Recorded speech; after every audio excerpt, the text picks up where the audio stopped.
Hey everyone, and welcome back to another video. And in this video, I'm going to be going over the question, does the Zevo Flying Insect Fly Trap actually work? Now, this video is going to be particularly useful for individuals. Let's say that you have a lot of plants in your home, and you're wondering if this blue light trap is actually going to work on flies. Well, to simply put, I've had this for about 3 months now, and let's actually see if it works. And so to simply put, it most certainly does work. Okay, as you can see there, those are all the tiny fruit flies that we've been able to attract within the past couple months. And the cool thing about it is that this works with a Blu-ray light. And so at night when it's dark, it attracts flies.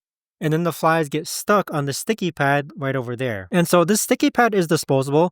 You can actually go ahead and throw it away. But if you're someone who has a ton of plants like us, we have numerous plants throughout our living room, and you're wondering if the Zevo Flying Insect Trap actually does work, I must say that it actually does work. And so I do plan on getting more of these, just so that we can attract more bugs that seem to be flying around within our home. But if you have plants, if you have a lot of flies in your house, definitely check this out. I've had no problems with it whatsoever.